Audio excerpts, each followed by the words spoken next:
So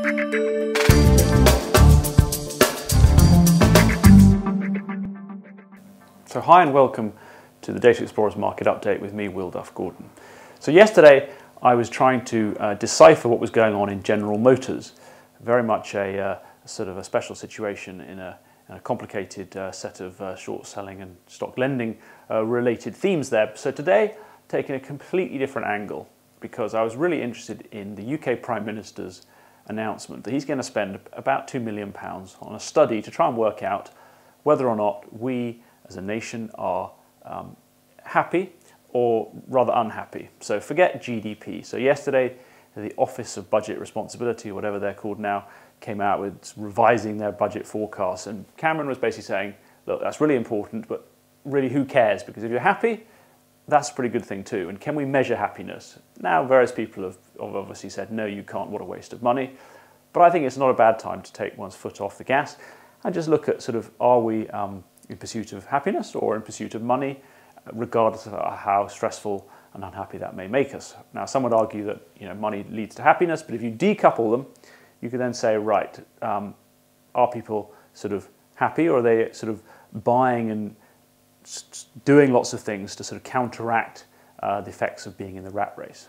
So hopefully I haven't confused you already. So what we thought we would do, basically with our data on Bloomberg, you can create some very, very granular industry groups or sectors to sort of try and measure. So we've decided to give the Prime Minister a bit of a head start. So let's look at sports retailers, regional department stores, confectionery, wines and spirits, and travel and services companies.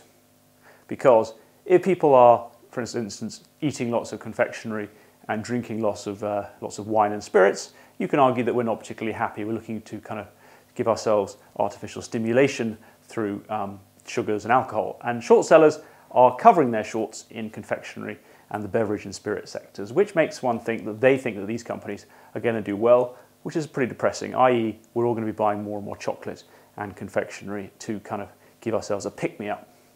They don't like travel, so even worse news, they think that we can't afford to go on holiday to kind of maintain our work-life balance. But they were positive, as in they were covering their shorts in sports retailers. But that's just kind of a tale of two halves. At the beginning of the year, they were basically covering shorts, thinking we're going to take more exercise, we're going to go and buy more sports equipment, we're going to get into the outdoors and gyms.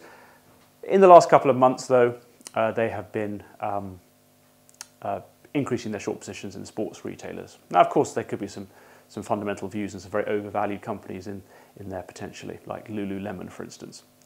Now, I'm rather out of breath, which shows I need to do more sport, but let's look at what the institutional investors are doing on the long side. Well, they don't seem to like any of these sectors particularly. They're much more focused on solar companies, energy companies, and data storage companies. But of all of them, they are sort of medium positive on sports retailers, they think we're going to be spending more money on sports goods, which means that we are perhaps going to be finding some happiness by doing more sport and exercise.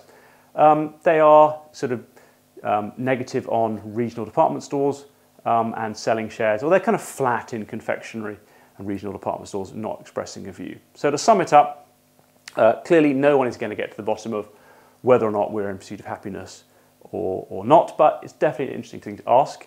And we've made a bold claim or a search to look at whether you can look at investor sentiment data to try and find out how the investors are predicting this is going to go. If you'd like to read the report, it is at dataexplorers.com/news.